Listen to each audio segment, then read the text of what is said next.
Tu veux savoir ce que j'ai appris en gardant la bouche fermée pendant 1 an? Que le silence n'est pas un vide. C'est une force, une arme, une protection. Et parfois, une forme de vengeance. Je n'ai pas toujours été comme ça. Avant, j'avais besoin de parler, tout le temps. Remplir les silences, expliquer mes émotions, me justifier, prouver que j'étais là, que j'existais, que j'étais compris. J'avais cette obsession d'être entendu, jusqu'au jour où j'ai compris que parler trop, c'était surtout me perdre. Je me souviens d'un soir. On était autour d'une table. Plusieurs amis, des rires, du vin. Et moi, comme souvent, j'essayais de raconter quelque chose d'important, quelque chose qui me touchait profondément. Mais personne n'écoutait vraiment. L'un regardait son téléphone, l'autre coupait la parole pour parler de lui. Et là, j'ai eu comme une fissure à l'intérieur. J'ai compris que je parlais pour rien, que mes mots n'avaient aucune portée. Pas parce qu'ils étaient faux, mais parce qu'ils étaient gratuits, offerts sans filtre, sans valeur, gaspillés. Le lendemain, j'ai décidé de me taire. Pas pour punir les autres, pas par fierté, mais pour observer, comprendre, écouter. Et tu sais quoi? Le monde a commencé à changer, lentement, discrètement. Quand tu parles moins, tu vois plus. Tu entends les vraies intentions, les petites contradictions dans les discours, les silences gênés après certaines phrases, les regards qui fuient. Tu deviens spectateur d'un théâtre auquel tu participais sans même t'en rendre compte. Mais surtout, tu récupères quelque chose de précieux, ton énergie mentale. J'ai réalisé que parler m'épuisait, pas physiquement, mais émotionnellement, parce que chaque mot que je lançais attendait une réponse, une validation, une réaction. Et le vide en retour devenait une blessure. Alors j'ai commencé à écouter, vraiment écouter. Pas juste les mots, le ton, le rythme, l'ombre derrière la phrase. Et ce que j'ai découvert, c'est que les gens se dévoilent toujours. Pas dans ce qu'ils disent, mais dans ce qu'ils essaient de cacher. Je n'avais plus besoin de juger, plus besoin de conseiller, plus besoin de prouver quoi que ce soit. Juste être là, présent, silencieux. Et bizarrement, c'est là que les gens ont commencé à me respecter. Ils venaient me parler, se confier, me demander conseil, alors que je ne donnais plus rien gratuitement. Mon silence était devenu rare, et ce qui est rare devient précieux. J'ai compris ce que disait Épictète. Nous avons 2 oreilles et une seule bouche pour écouter 2 fois plus que nous ne parlons. Ce n'est pas juste une jolie formule, c'est une stratégie de paix, de clarté, de puissance. Parce qu'en parlant moins, tu arrêtes de nourrir ton ego. Tu coupes la racine de cette envie d'avoir raison. Tu n'as plus besoin de prouver. Et quand tu n'as plus rien à prouver, tu deviens libre. Mais attention, le silence n'est pas une fuite. Ce n'est pas de l'indifférence. C'est un choix actif. Un muscle que tu développes et qui te permet de garder ton calme même quand tout autour de toi s'effondre. Un jour, quelqu'un m'a crié dessus. Il voulait que je réagisse, que je m'énerve, que je m'explique. Je l'ai regardé et je me suis tu, pas par faiblesse, mais parce que je refusais de lui donner ce pouvoir. Mon silence, à ce moment-là, était une réponse plus forte que n'importe quel cri. Depuis ce jour, j'ai compris que parler peut parfois te trahir, te diminuer, te disperser. Mais écouter vraiment, te recentre, te renforce, t'élève. Alors la prochaine fois que tu sens le besoin de t'exprimer, demande-toi d'abord, est-ce utile? Est-ce nécessaire? Ou est-ce juste? Une fuite? Parce que parfois, le vrai courage, ce n'est pas de parler, c'est de se taire et d'entendre ce que le monde essaie de te dire en retour. Tu crois que ça n'arrivera jamais, que ce genre de choses n'arrive qu'aux autres. Les mauvaises nouvelles, les trahisons, les pertes brutales. Mais un jour, c'est toi. C'est ta vie qui bascule sans prévenir. Et là, tu comprends que tu n'étais pas prêt. Pas du tout. Moi, je m'imaginais fort, résilient. stoïque même, jusqu'au jour où on a frappé à ma porte pour m'annoncer que mon frère ne rentrerait pas. Pas ce soir, pas demain, plus jamais. Je ne vais pas te raconter les détails. Ce n'est pas ça qui compte ici. Ce qui compte, c'est le vide que ça a créé. Brutal, silencieux et surtout inattendu. Parce que je ne l'avais jamais envisagé. Parce que dans mon monde, ce genre de tragédie appartenait aux autres. Tu vois, on vit tous avec une forme de naïveté. Une bulle invisible qui nous fait croire que demain sera comme aujourd'hui. Que les gens qu'on aime seront encore là. Que notre santé tiendra. Que notre travail durera. Et on s'attache à cette illusion comme à une couverture chaude. Mais la vérité, c'est qu'on vit sur une corde raide. Chaque jour, chaque instant. Et ceux qui tombent le plus violemment sont souvent ceux qui ne s'y attendaient pas, et Épictète le savait. Il disait « N'espère pas que les choses arrivent comme tu le veux. Souhaite qu'elles arrivent comme elles arrivent, et tu seras heureux. » C'est ça, le cœur du principe. Cesser d'idéaliser, commencer à préparer, non pas pour devenir cynique, mais pour devenir stable. Depuis ce jour-là, j'ai changé ma manière de penser.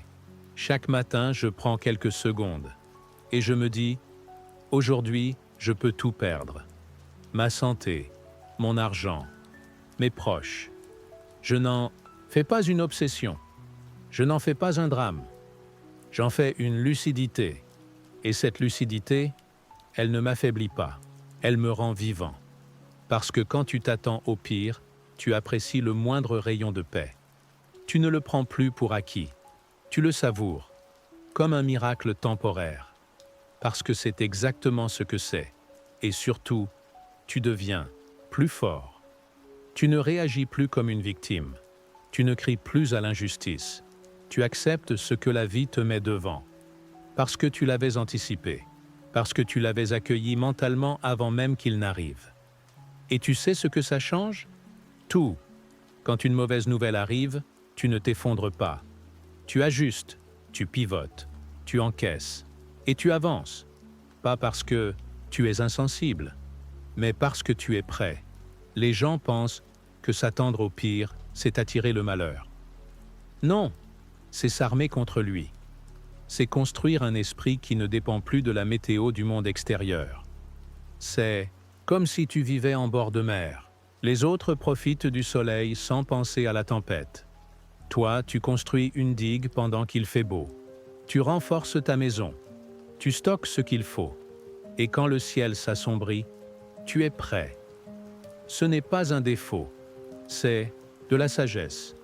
Alors je vais te poser une question. Si tout s'écroulait demain, est-ce que tu tiendrais debout? Si la réponse est non, alors c'est maintenant qu'il faut agir. Pas quand la tempête arrive, maintenant, pendant que tu es encore debout, pendant que tu peux encore choisir. Parce que le pire n'est pas une possibilité abstraite. Il fait partie du jeu. Il arrive sans invitation, sans logique, sans timing. Et quand il frappe, il ne laisse pas le temps de se préparer. Mais si tu l'attendais déjà, alors il ne te surprend pas. Il ne te brise pas. Il ne fait que passer. Et toi, tu restes là, fort, stable, inébranlable, comme une montagne sous la pluie.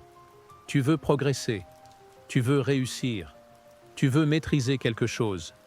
Et pourtant, tu refuses d'échouer. Tu redoutes cette sensation, ce vide, cette humiliation intérieure qui surgit quand tu tombes devant les autres.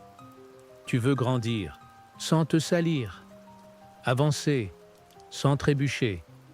Mais voilà la vérité nue. Ça ne marche pas comme ça. Moi aussi, j'ai essayé. Pendant longtemps, j'apprenais dans l'ombre. Je voulais tout comprendre avant de me lancer. Je repoussais le moment de me jeter à l'eau.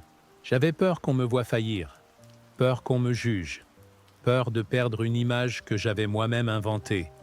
Et puis un jour, j'ai craqué. J'ai pris la parole dans une salle pleine de monde. J'ai bafouillé. J'ai perdu le fil. J'ai eu chaud, j'ai rougi. Et le pire, c'est que j'ai vu certains sourire. Pas d'encouragement, de la moquerie.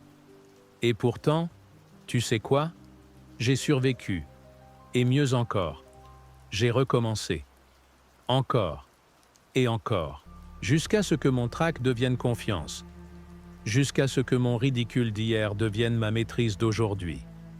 Ce jour-là, j'ai compris une chose que personne ne m'avait jamais dite clairement. Le chemin de la grandeur est pavé d'humiliation, pas de celle qu'on t'inflige, de celle que tu acceptes, de celle que tu transformes.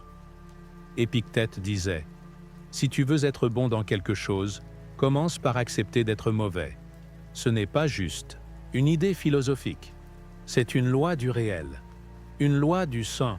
Tu veux forger une épée? Tu dois d'abord fondre le métal, le frapper, l'échauffer, le briser parfois, et recommencer. C'est pareil avec toi. Chaque échec que tu refuses, c'est une compétence que tu retardes. Tu veux écrire? Écris des textes mauvais. Tu veux parler en public? Rate tes premières interventions. Tu veux apprendre à aimer? Accepte de te tromper, de souffrir, de mal choisir. Ce n'est pas le confort qui t'enseigne, c'est la friction. Mais attention, il ne s'agit pas d'échouer pour échouer, il s'agit d'échouer en marchant, en tentant, en osant, parce que chaque tentative ratée te rapproche d'une vérité que tu ne pourrais jamais découvrir en restant immobile. Il faut apprendre à aimer le vertige du vide, ce moment où tu n'as plus de repères, où tu doutes, où tout vacille, parce que c'est là que quelque chose d'essentiel se réorganise en toi. Ton ego tombe, ton orgueil fond, et ce qui reste, c'est du solide, du vrai. Le monde actuel te pousse à montrer uniquement ce que tu réussis, à dissimuler l'effort, à cacher les coulisses. Mais au fond, on admire tous ceux qui tombent et se relèvent. Parce que c'est ça, le courage. Pas de réussir, de recommencer malgré la peur de ne pas y arriver. Et je vais te dire quelque chose d'encore plus brutal. Plus tu éviteras l'échec, plus il te poursuivra.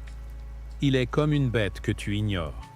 Il se renforce dans l'ombre, et le jour où il te rattrape, il t'avale. Mais si tu vas vers lui, si tu l'affrontes, si tu tombes volontairement pour comprendre ce qui t'a fait chuter, alors il perd son pouvoir. Il devient un simple outil, un miroir, un allié discret. Depuis que j'ai accepté de tomber, j'ai appris plus en 6 mois qu'en 6 ans de préparation silencieuse. J'ai compris que la honte ne vient pas de l'échec, mais de la peur de l'assumer. Que la vraie grandeur, ce n'est pas de briller, c'est de continuer à avancer, même couvert de boue. Alors vas-y, tente, rate, recommence. Laisse les rires derrière toi. Laisse les jugements glisser sur ta peau. Ils ne valent rien. Ce qui compte, c'est ce que tu construis à l'intérieur. Et cette construction passe par le feu, la casse, les fissures. Tu veux devenir maître de quelque chose? Commence par t'autoriser à échouer, encore et encore, jusqu'à ce que ton erreur d'aujourd'hui devienne ta fierté de demain. Je croyais que l'argent allait me libérer, qu'il allait effacer mes angoisses, me rendre enfin intouchable. Tu sais, ce fantasme discret qu'on a tous, gagner assez pour dire non, pour s'éloigner, pour choisir ses silences. Alors j'ai couru, travaillé sans relâche, sacrifié des week-ends, des relations, parfois même ma santé. Et quand l'argent est arrivé, j'ai compris quelque chose que personne ne m'avait préparé à affronter. Il ne m'avait pas libéré. Il m'avait changé, pas d'un coup, lentement. Comme une main invisible qui serre ton cœur sans que tu t'en rendes compte. Plus j'en gagnais, plus j'avais peur de le perdre. Plus je voulais me protéger, plus je devenais méfiant. Plus j'évitais les regards, les confidences, les mains tendues. L'argent ne m'élevait pas, il m'isolait. Épictète l'avait dit bien avant moi. Ce que tu gagnes à l'extérieur peut te coûter à l'intérieur. À l'époque, je ne comprenais pas. Aujourd'hui, je vois. J'ai vu des amis changer de ton en apprenant combien je gagnais. J'ai vu des membres de ma famille me parler différemment, me sourire avec les dents, mais pas avec le cœur. J'ai vu des inconnus se rapprocher, non pas pour qui j'étais, mais pour ce que je pouvais leur offrir. Et le pire, c'est que j'ai commencé à faire pareil. J'ai commencé à jauger les gens selon ce qu'ils possédaient, à confondre succès et valeur, à croire que ceux qui avaient plus savaient plus. Je suis devenu l'esclave d'un système que je pensais dominer. Mais le poison le plus subtil, c'est la manière dont l'argent altère ta vision de toi-même. Il te fait croire que tu vaux plus, que tu es supérieur. Il caresse ton ego, doucement, comme un serpent qui s'enroule. Et un jour, tu regardes quelqu'un qui n'a rien et tu ressens du mépris. Pas parce que tu es cruel, mais parce que tu as oublié d'où tu viens. L'argent est un révélateur. Il montre qui tu es, ou qui tu deviens quand plus rien ne t'arrête. Et pourtant, je ne te dis pas que l'argent est mauvais.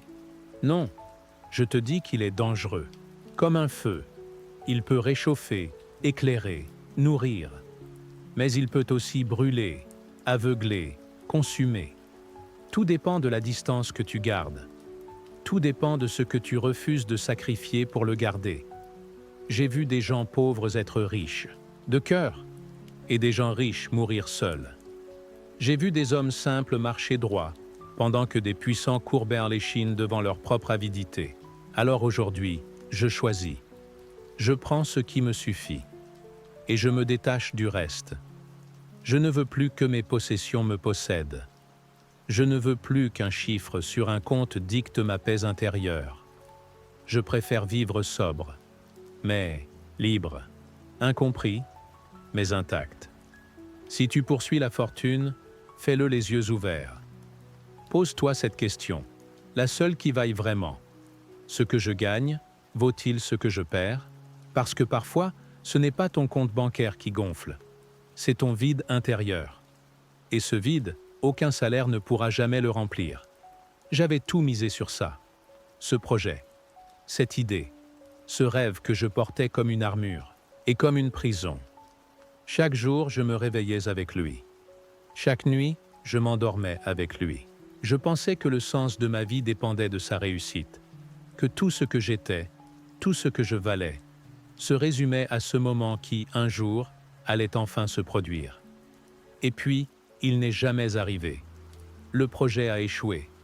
Le rêve s'est effondré. Et avec lui, moi, je n'avais pas prévu ça. Je ne savais pas qu'un rêve pouvait devenir une dépendance, qu'il pouvait t'enfermer dans une attente si violente qu'elle t'empêche de vivre le présent. Parce que je ne vivais plus. Je survivais en attendant ce jour imaginaire, en repoussant mes bonheurs, en sacrifiant mes relations, en refusant de m'ouvrir à d'autres chemins, parce que j'avais parié toute mon existence sur un seul. Épictète disait « Ne t'attache pas à ce qui ne dépend pas de toi ». Mais moi, je m'étais accroché à une chimère. Et quand elle m'a échappé, je n'avais plus rien. Tu vois, on nous répète sans cesse de suivre nos rêves. Mais on oublie de nous dire qu'un rêve, ce n'est pas une identité. Ce n'est pas un absolu. C'est une direction, un élan, pas une fin. Quand tu mets tous tes espoirs dans un seul rêve, tu construis un château sur une seule fondation. Et si elle cède, par fatigue, par imprévu, par injustice, tout s'effondre. Mais si tu multiplies tes chemins, tu deviens antifragile. Aujourd'hui, je ne rêve plus d'un seul futur. J'en construis plusieurs, pas pour me disperser, mais pour me protéger, pour rester mobile, pour ne pas mourir avec une seule carte en main.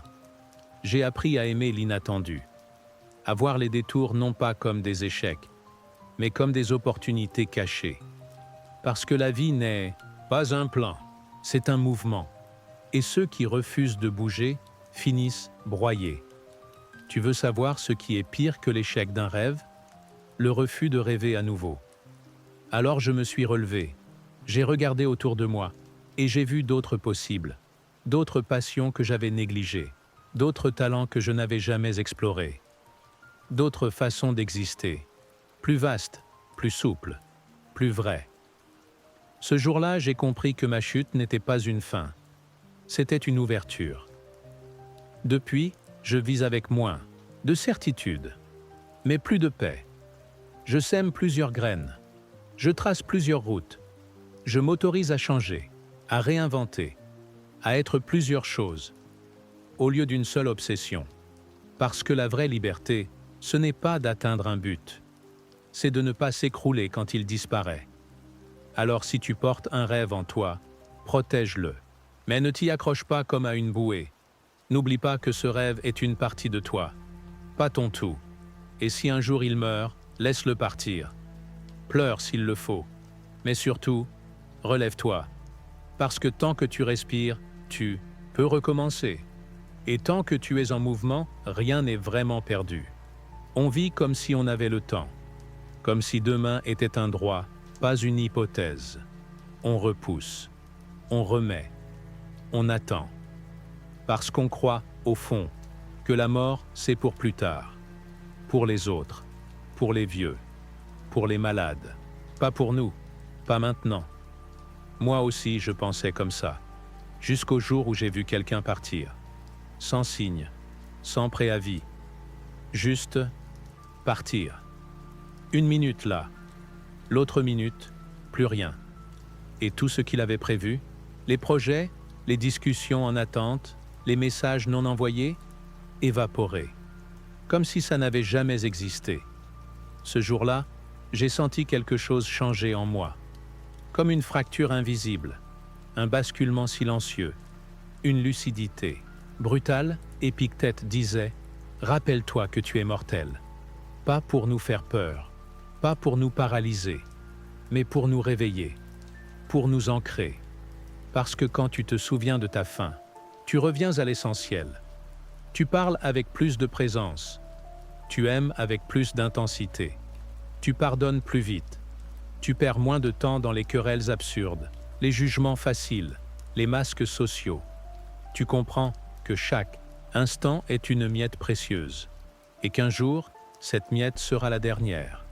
La mort n'est pas une tragédie, c'est une vérité qu'on évite, qu'on cache, qu'on maquille avec des distractions. Mais elle est là, tout le temps, invisible, mais certaine. Et plus tu l'oublies, plus tu vis à côté de toi-même.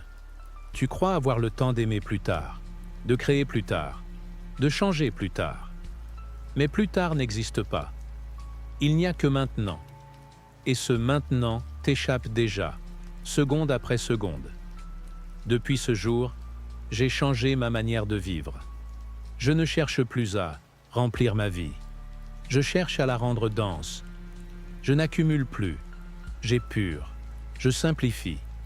Je veux que chaque journée compte, même les plus banales, même les plus silencieuses. Et surtout, je veux partir sans regret, pas parce que j'aurais tout fait, mais parce que j'aurais vécu avec intention, en pleine conscience, en pleine lucidité. Parfois, je m'arrête, je ferme les yeux, et je me dis, et si aujourd'hui était le dernier? Pas dans un esprit morbide, dans un esprit de vérité. Parce que si tu ne peux pas affronter cette pensée, alors tu n'as pas encore commencé à vivre. La mort te rappelle que le temps n'est pas une ressource, c'est une urgence. Et tu sais ce qui change quand tu l'acceptes vraiment? Tu arrêtes de gaspiller ton énergie sur des choses qui n'en valent pas la peine.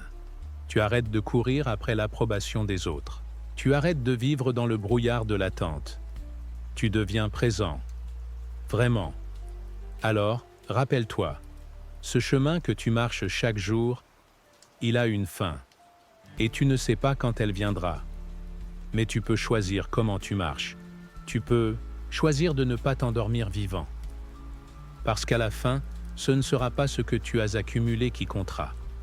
Ce sera ce que tu as incarné, ce que tu as aimé, ce que tu as laissé derrière toi, en silence.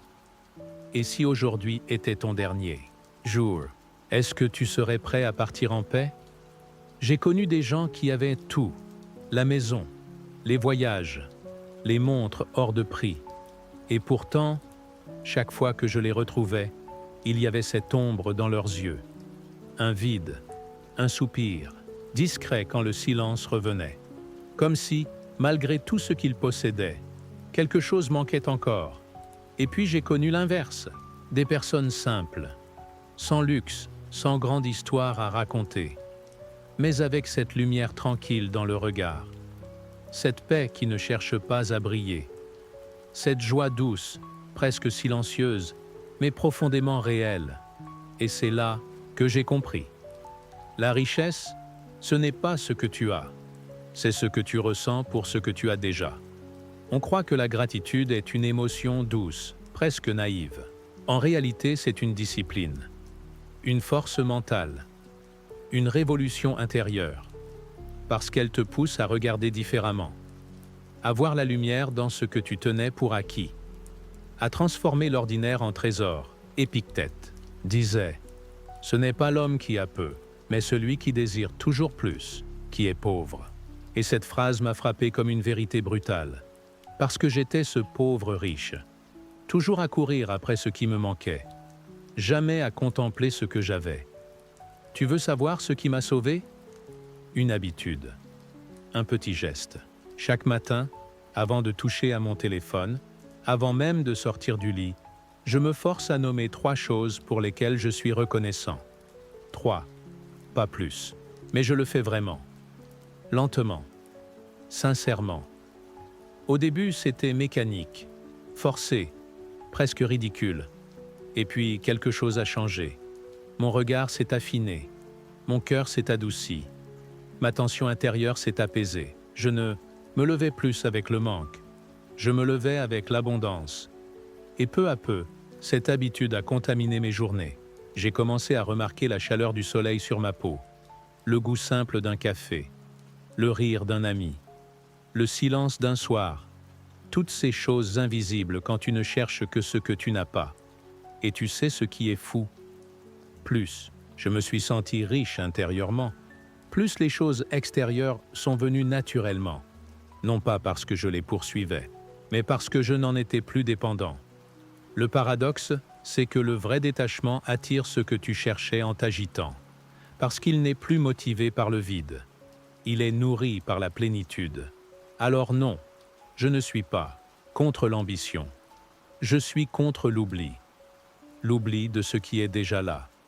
L'oubli de ce que tu es maintenant, sans rien rajouter. La vraie richesse, ce n'est pas d'avoir. C'est de ne pas manquer. Et si aujourd'hui tu te sens pauvre, pose-toi cette question. Est-ce que je suis en train de désirer ce qui me manque ou de négliger ce que j'ai?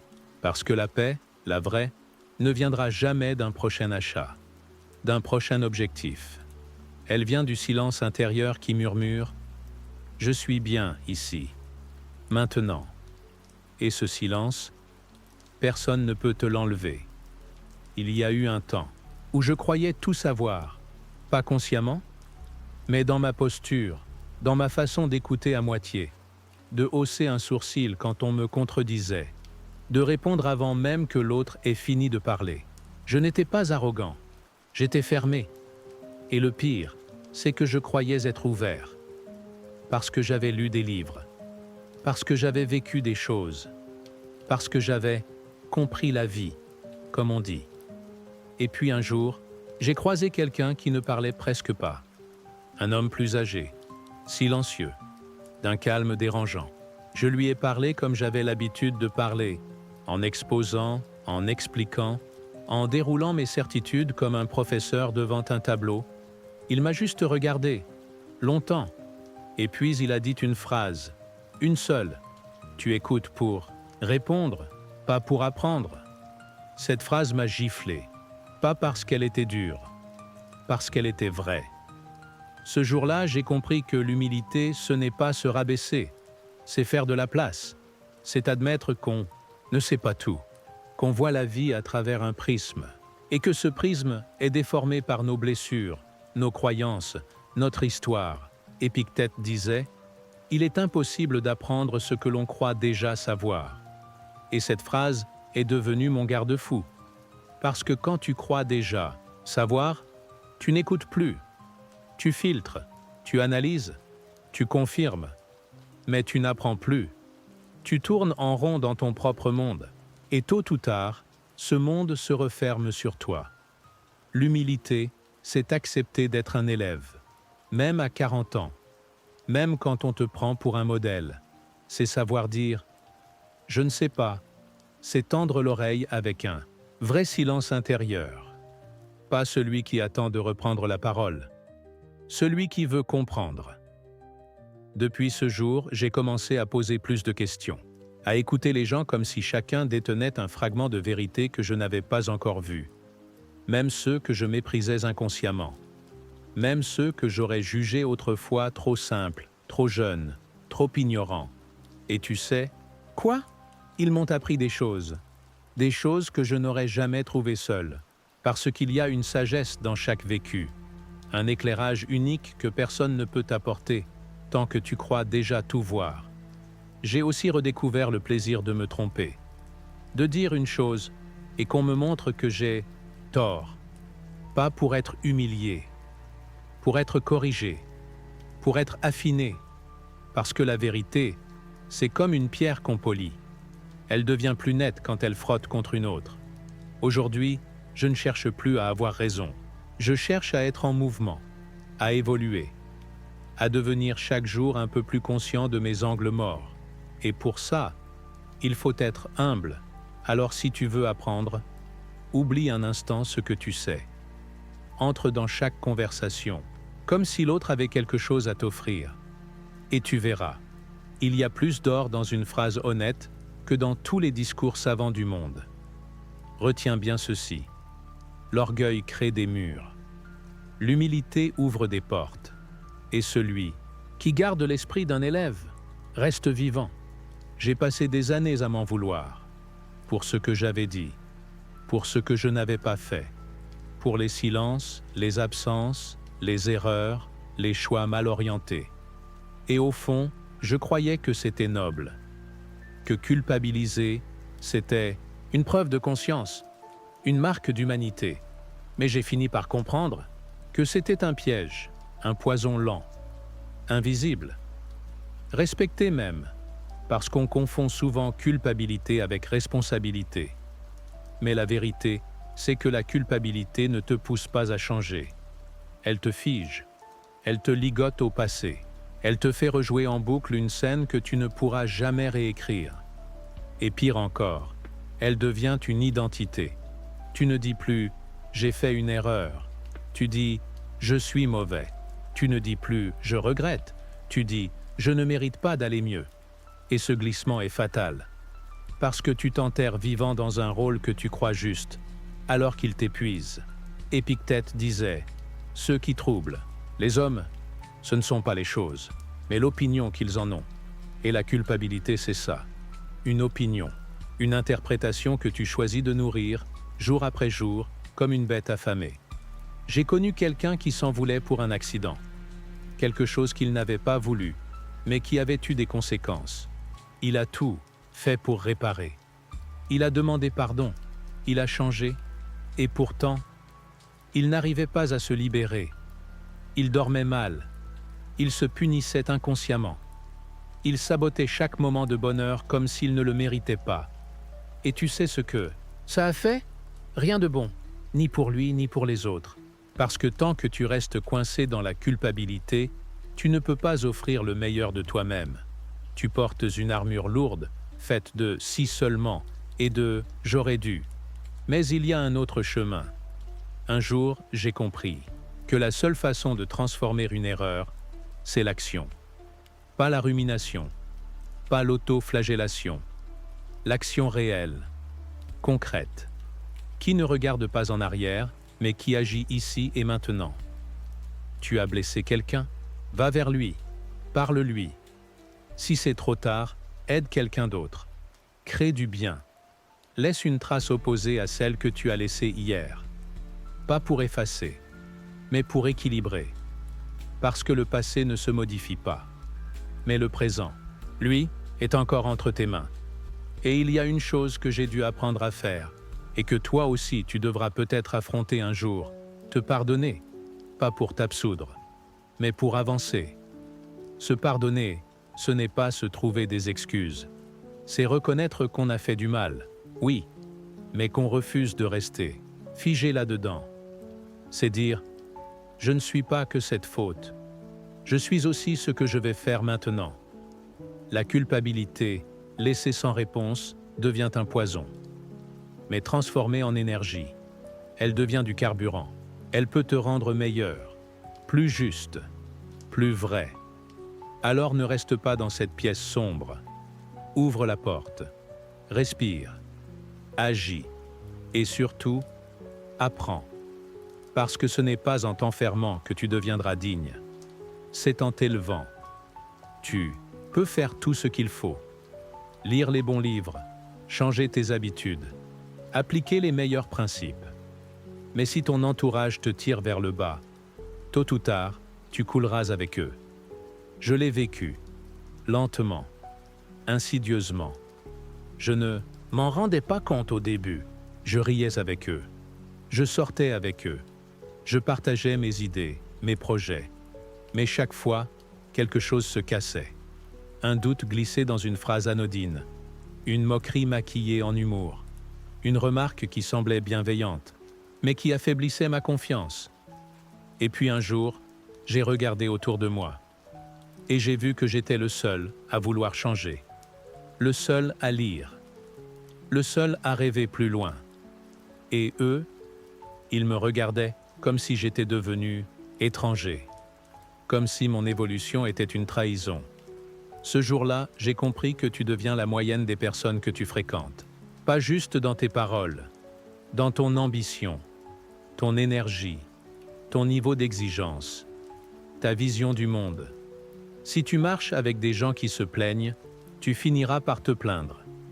Si tu passes ton temps avec ceux qui critiquent, tu perdras l'envie de créer. Épictète disait « Fais attention à ceux avec qui tu passes ton temps, car tu deviens comme eux sans t'en apercevoir. » Et cette phrase, elle m'a arraché de ma zone de confort. J'ai commencé à m'éloigner, pas par mépris, par nécessité. J'ai arrêté de me forcer, j'ai arrêté d'expliquer. J'ai choisi le silence là où les mots étaient gaspillés. Et j'ai fait de la place. Tu sais, parfois tu crois être seul, mais c'est juste que tu n'as pas encore laissé assez d'espace pour que les bonnes personnes arrivent. Et elles arrivent, tôt ou tard. Dès que tu commences à vibrer différemment, dès que tu assumes qui tu veux devenir. Les bons visages apparaissent, discrets, calmes, mais vrais. Des gens qui ne t'applaudissent pas pour ce que tu fais, mais pour ce que tu oses devenir. Qui ne te flattent pas, mais te confrontent avec respect. Qui ne t'en vient pas, mais t'élève. Aujourd'hui, je protège mon cercle. Je ne cherche plus à plaire à tout le monde. Je cherche à marcher avec ceux qui regardent dans la même direction. Ceux qui, quand je doute, me rappellent pourquoi j'ai commencé. Ceux qui me parlent de discipline, de valeur, d'action. Pas de potin, de peur ou de passivité. Parce que le bon entourage, ce n'est pas du confort. C'est du carburant. Alors regarde autour de toi. Qui célèbre ta lumière? Qui l'éteint? Discrètement? Qui nourrit ton feu? Qui le souffle? Et si la réponse te dérange, c'est que le changement a déjà commencé. Tu crois que ce qui t'arrive détermine ta vie, que ce sont les événements, les injustices, les coups durs qui sculptent ton destin. Mais la vérité, c'est que ce n'est pas ce qui t'arrive qui compte, c'est ce que tu en fais. C'est la façon dont tu réagis ou dont tu refuses de réagir qui dessine la trajectoire de ta vie. Je l'ai compris un soir, un de ces soirs où tout s'écroule, trahi par quelqu'un de proche, humilié, pris au dépourvu. Le genre de moment où tu te sens prêt à exploser, à répondre, à détruire. J'étais là, dans ma voiture, tremblant de colère. J'avais mon téléphone dans la main. Un message déjà prêt à partir. Féroce. Justifié. Un message qui allait rétablir la vérité. Mais quelque chose en moi m'a retenu. Un souvenir, une phrase d'Épictète lue quelques jours avant.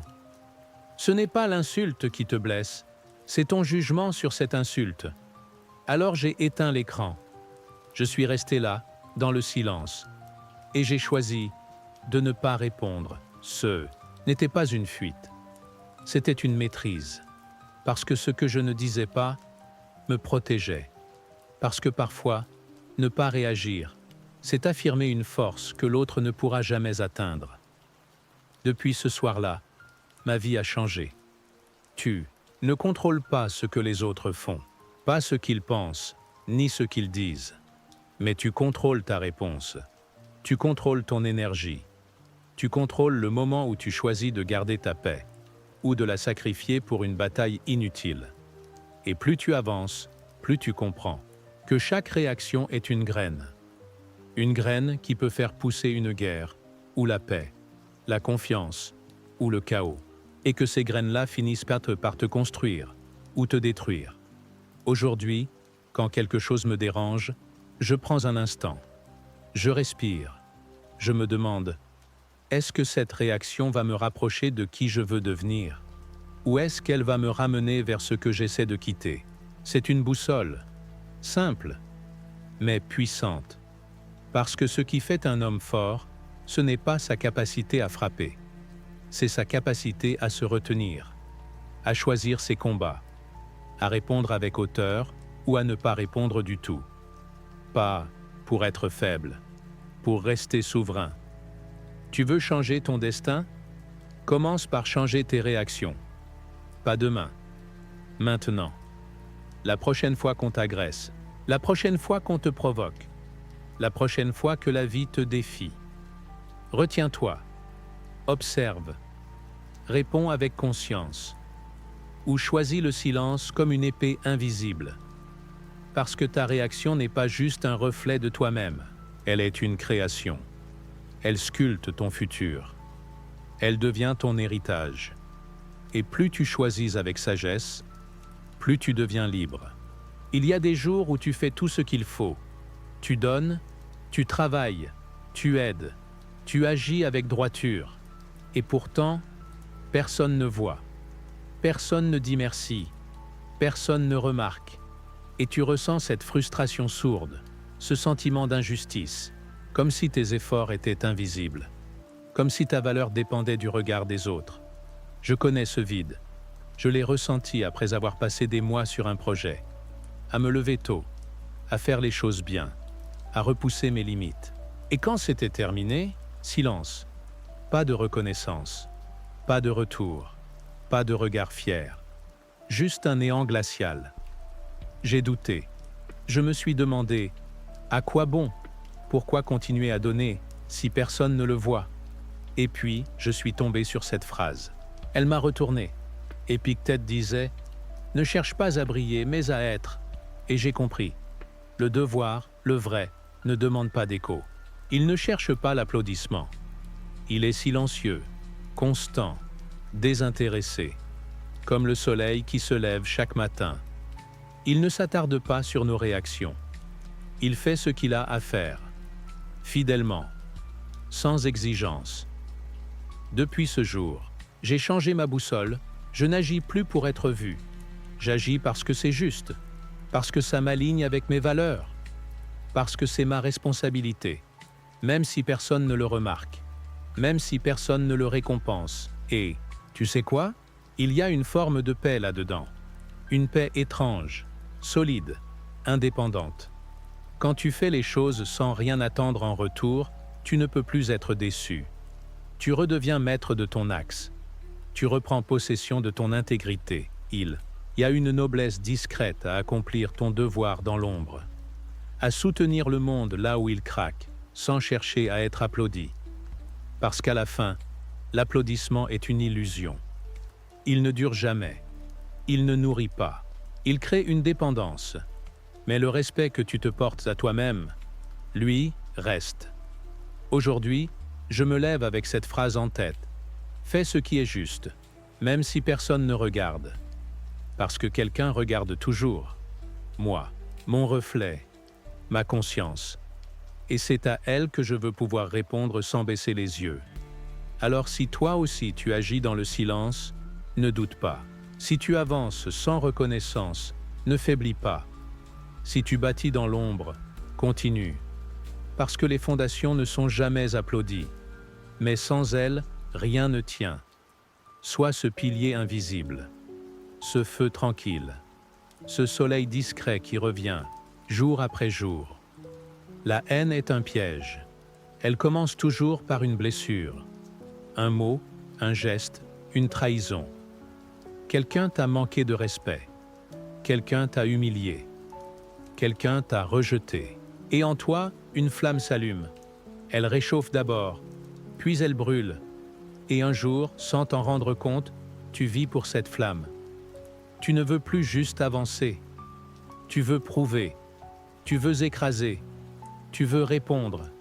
Tu veux que l'autre ressente ce que tu as ressenti. Mais tu sais ce que tu fais en réalité.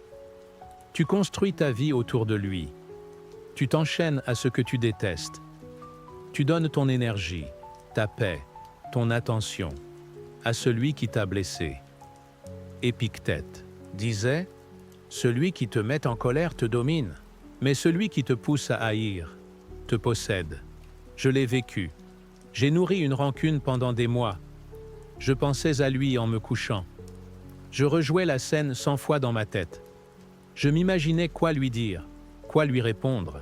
Et pendant tout ce temps, lui, il vivait. Il riait peut-être. Il avait tourné la page. Et moi, j'étais encore enfermé dans une pièce qu'il avait quittée depuis longtemps. Un jour, j'ai compris.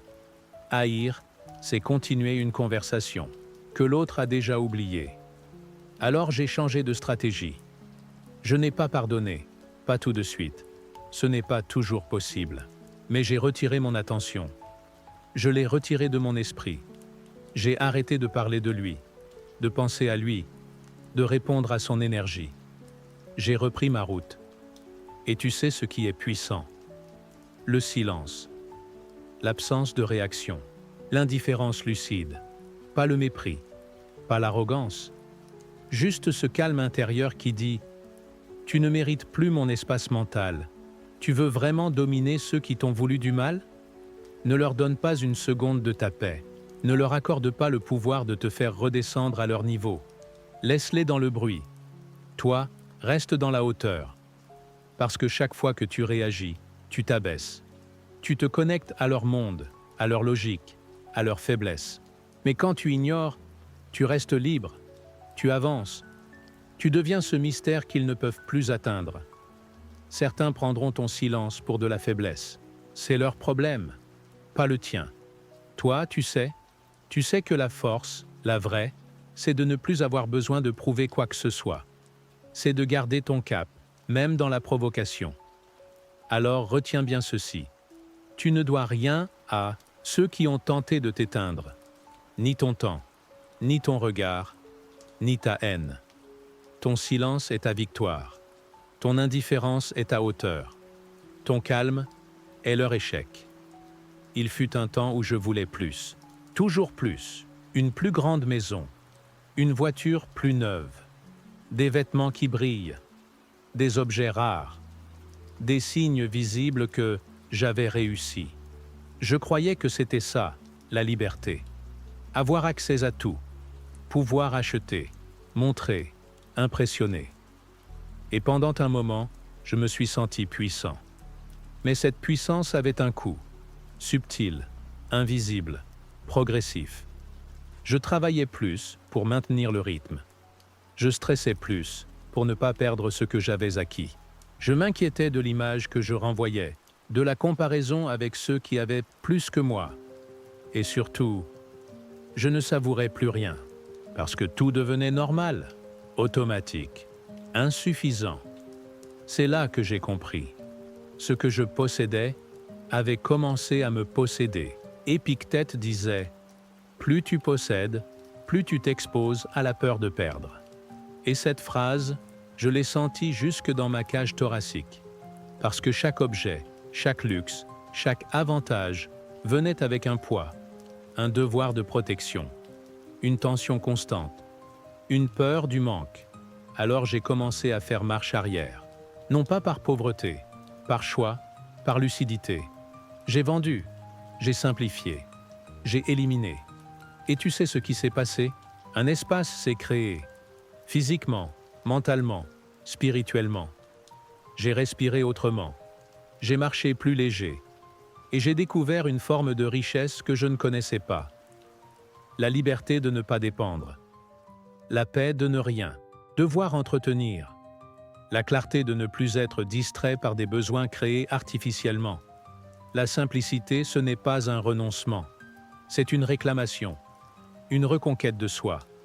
Une manière de dire « Je n'ai pas besoin de 1000 choses pour me sentir vivant. J'ai besoin de présence, de silence, de vérité. Et plus j'avance, plus je suis radical. Pas dans le rejet du confort, mais dans le rejet de ce confort qui me rend esclave.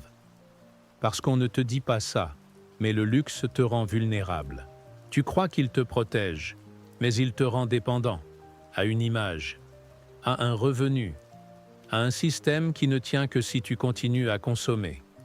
Alors j'ai appris à aimer ce qui ne coûte rien, le goût d'un fruit bien mûr, la lumière du matin, une marche sans destination, une conversation vraie. Et je te le dis sans hésiter, rien de ce que j'ai acheté ne m'a autant nourri que ces moments-là. La simplicité est une forme de souveraineté. Elle te redonne la maîtrise de ton esprit, de ton temps, de ta vie. Alors pose-toi la question, est-ce que tu possèdes ce que tu as, ou est-ce que ce que tu as te possède? Et si tu ressens la moindre tension dans ta réponse, c'est peut-être le moment de faire de la place, pas pour moins vivre, mais pour enfin vivre. Il y a une vérité qu'on n'aime pas entendre, une vérité qui pique mais qui libère. Chaque fois que tu t'énerves à cause de quelqu'un, cette personne prend le contrôle sur toi. Pas physiquement, mais mentalement. Elle entre en toi, elle tire une ficelle, et tu réagis. Tu t'agites, tu cries, tu t'emportes, tu te justifies. Tu perds ton calme, et avec lui, ta souveraineté. Je me souviens d'un collègue. Il savait exactement comment appuyer là où ça fait mal. Une remarque, un ton, un sourire moqueur. Et moi, à chaque fois, je tombais dans le piège. Je répondais trop fort. Je me défendais. J'alimentais le jeu. Et au fond, je souffrais. Pas à cause de lui, mais parce qu'il avait réussi à me faire sortir de moi. Un jour, en rentrant chez moi, je me suis regardé dans le miroir, fatigué, tendu, les mâchoires serrées. Et je me suis dit, tu lui as donné ta paix. Et là, j'ai compris. Ma colère n'était pas une arme, c'était une chaîne. Et tant que je la justifiais, je restais prisonnier. Épictète disait, « Celui qui te met en colère te maîtrise. » Et plus je repensais à cette phrase, plus je voyais tous les endroits où j'avais laissé les autres me dominer sans même s'en rendre compte. Mais ce n'est pas obligé d'être comme ça. Tu peux décider, à partir de maintenant, que personne ne mérite ton déséquilibre, que ta paix est précieuse, intouchable, et que ceux qui essaient de t'en priver ne méritent qu'une chose, ton indifférence. Je ne parle pas de fuir, ou d'être passif. Je parle de devenir maître de toi, d'apprendre à reconnaître l'impact que l'autre essaie d'avoir, et de le désactiver avant qu'il ne t'atteigne. C'est un entraînement, une discipline, un silence intérieur, qui dit « Je te vois, mais tu ne m'auras pas ». Parce que réagir, c'est facile. Se contenir, c'est royal. Aujourd'hui, quand quelqu'un cherche à me provoquer, je prends une respiration. Une seule. Et je me demande, est-ce que je veux lui donner ce pouvoir? La réponse est, toujours non. Alors je me tais, ou je parle sans émotion, sans haine, sans tension. Juste la fermeté tranquille de celui qu'on ne déplace plus. Et tu sais ce qui est magique? Quand tu ne réagis plus, tu deviens imprévisible, intouchable. Les manipulateurs se désarment. Les provocateurs s'épuisent, parce qu'ils n'ont plus de prise. Et là, tu redeviens maître du jeu. Alors retiens bien ceci. Chaque fois que tu choisis le calme au lieu de l'explosion, tu gagnes. Pas contre l'autre, contre toi-même, contre tes automatismes, contre ce vieux réflexe qui confond force et agitation. Le vrai pouvoir, ce n'est pas de faire peur, c'est de ne plus avoir peur. Il y a un jour où tu te retrouves seul. Pas seul physiquement, seul en dedans. Entouré, mais vide. Présent, mais distant. Ce jour-là, tu comprends que tu as croisé plein de visages, mais peu de regards sincères. Beaucoup de conversations, mais peu de silences partagés. Et tu réalises, tu connais des gens, mais tu n'as pas d'amis. Je parle des vrais, ceux qui ne te jugent pas quand tu tombes, ceux qui ne t'envient pas quand tu montes, ceux qui ne disparaissent pas quand tout devient lourd, ceux qui restent. Même quand tu n'es plus intéressant, on vit dans un monde de connexions faciles, de likes, de messages rapides. Mais les vraies amitiés, elles ne sont pas rapides. Elles se tissent. Elles se forgent dans l'épreuve, dans la patience, dans le silence. Elles prennent du temps, parce qu'elles ne s'achètent pas. Elles ne se réclament pas. Elles se prouvent. Épictète disait « Celui qui cherche un ami sans défaut restera sans ami. Parce qu'un vrai ami, ce n'est pas quelqu'un de parfait. C'est quelqu'un d'engagé, dans la vérité, dans la loyauté, dans la présence. » J'ai compris ça après une période noire, une période où tout s'effondrait. J'avais des noms dans mon répertoire, mais très peu de réponses quand j'écrivais, très peu de présence quand je ne souriais plus. Et c'est là que j'ai vu ceux qui étaient là, sans raison, sans intérêt, sans condition. Ceux qui m'ont dit « Je ne peux pas réparer pour toi, mais je suis là. » Et leur présence valait plus que tout l'or du monde. Parce que l'or ne te relève pas. Il ne te prend pas dans ses bras. Il ne t'écoute pas quand tu doutes de toi-même. L'or ne pleure pas avec toi. Il ne rit pas avec toi. Il ne t'aime pas. Il t'achète. Et ce qu'on achète finit toujours par se perdre. Depuis, j'ai fait un tri, un grand. J'ai arrêté de courir après les relations brillantes. J'ai cultivé les liens profonds. Moins de gens, mais des gens vrais. Des gens avec qui je peux être faible, silencieux, fatigué, et aimer quand même. Et surtout, j'ai appris à devenir, moi aussi, cet ami. Parce que si tu veux des présences sincères, commence par en être une. Donne sans attente. Reste quand c'est dur. Aime même quand ce n'est pas réciproque. Pas pour être martyr, pour être vrai. Et un jour, quand tout semblera flou, une voix familière te dira « Je suis là ». Et tu comprendras que tu n'as jamais été pauvre.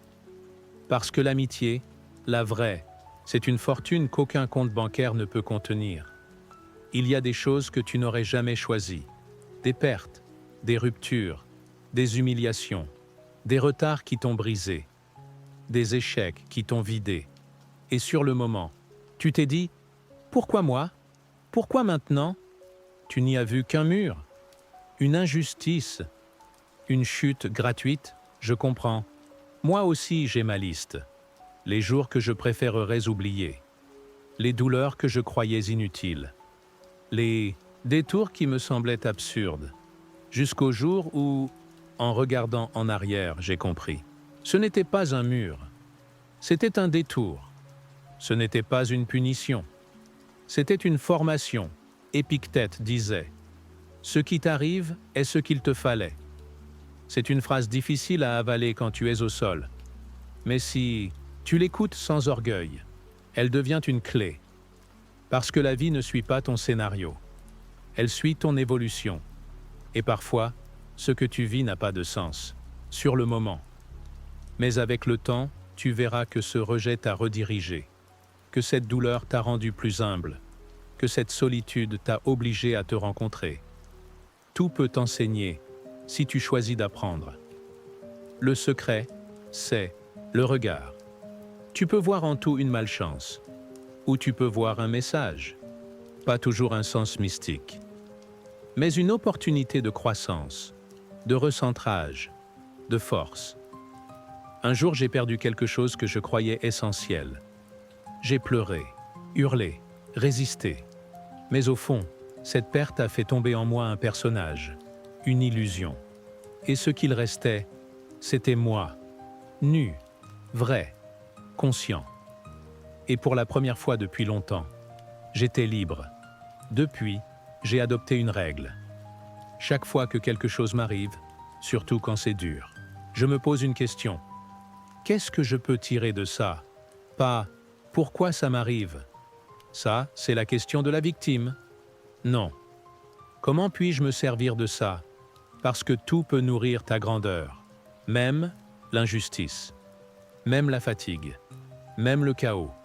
Mais il faut choisir. Choisir de transformer. Choisir de ne pas gaspiller.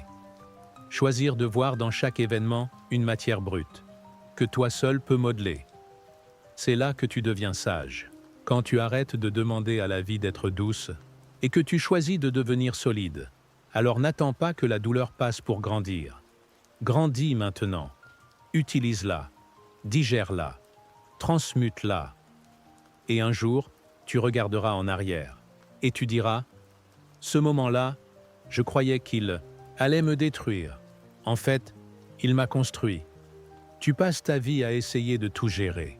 Les autres, l'avenir, le regard qu'on porte sur toi, les résultats de tes efforts, les imprévus, les décisions des gens que tu aimes. Tu veux tout maîtriser. Mais au fond, tu le sais, tu n'y arrives pas. Et plus tu essaies, plus tu t'épuises. C'est un poison invisible. Tu crois que c'est de la responsabilité, de la vigilance, de la prévoyance, mais c'est de l'angoisse déguisée. C'est un combat perdu d'avance. Moi aussi j'ai vécu comme ça, avec ce besoin d'être sûr, d'avoir des garanties, de contrôler chaque détail. Et chaque fois que quelque chose m'échappait, je paniquais, je doutais, je sombrais, comme si tout s'écroulait. Alors qu'en vérité, je n'avais jamais tenu quoi que ce soit. Épictète disait « Il y a des choses qui dépendent de toi, et d'autres qui ne dépendent pas de toi. » Cette phrase, c'est un filtre, une épée, une délivrance. Parce qu'à partir du moment où tu fais cette distinction, tu te libères. Ce que tu ne contrôles pas, l'opinion des autres, le passé, les réactions, le hasard, le temps qu'il fait, les pertes, les départs, les trahisons, tout ça ne t'appartient pas. C'est dehors, et tu n'es pas responsable de l'extérieur. Ce que tu contrôles, tes pensées, tes choix, tes gestes, tes intentions, ton regard, ton silence, ton action. Et c'est là que réside ta vraie puissance. Quand tu arrêtes de dépenser ton énergie à l'extérieur, tu peux enfin la concentrer là où elle a un impact réel, sur toi, sur ta manière d'agir, de réagir, de poser un pas après l'autre. Depuis que j'ai intégré ça, je dors mieux, je parle moins, je juge moins, je vis plus. Parce que je ne me bats plus contre l'incontrôlable. Je l'observe, je l'accepte, et je choisis, en moi, ce que je vais en faire. Et tu sais ce qui est fou? Paradoxalement, quand tu lâches prise, les choses s'alignent mieux. Pas parce qu'elles deviennent faciles, mais parce que tu n'es plus crispé. Tu ne bloques plus le flux, tu accompagnes, tu flottes, tu adaptes. La vie, c'est une rivière. Si tu luttes contre le courant, tu t'épuises. Si tu t'abandonnes, tu dérives. Mais si tu acceptes le courant, tout en guidant ton rameur, alors tu avances, en conscience. Alors retiens ceci. Inquiète-toi moins. Choisis mieux. Laisse ce qui te dépasse passer. Et concentre-toi sur ce que tu peux faire. Ici, maintenant, avec ce que tu as. C'est là et uniquement là que commence ton pouvoir. Tu as écouté. Tu as marché avec moi. Principe après principe. Chute après lucidité. Tu sais maintenant. Tu sais que la force ne fait pas de bruit. Que la sagesse n'a pas besoin de lumière. Que la paix ne se cherche pas dehors.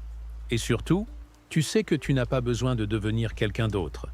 Tu dois simplement redevenir celui que tu es quand tu retires le bruit, la peur, le paraître.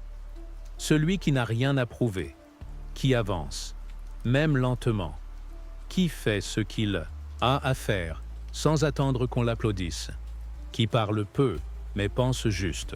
Qui tombe, mais se relève, sans bruit, sans colère, sans haine? Le monde essaiera toujours de te faire réagir, te distraire, te pousser dans le théâtre des apparences. Mais toi, tu n'es pas obligé de jouer ce rôle. Tu peux choisir d'être l'arbre dans la tempête, le tronc solide, les racines profondes, le calme que rien n'arrache. Parce que le vrai pouvoir est invisible. Il ne s'impose pas, il s'incarne. Et maintenant que tu as entendu ces principes, la seule question qui reste, c'est: est-ce que tu vas les incarner? Est-ce que tu vas te lever demain différemment, plus droit, plus ancré, plus présent? Ou est-ce que tu vas refermer cette page, ce chapitre, et continuer comme avant? C'est entre tes mains. Mais souviens-toi d'une chose, tu n'as pas besoin d'attendre qu'on te détruise pour devenir fort. Tu peux commencer maintenant. Commente « Sagesse armée » si tu vas appliquer ce que tu viens d'entendre.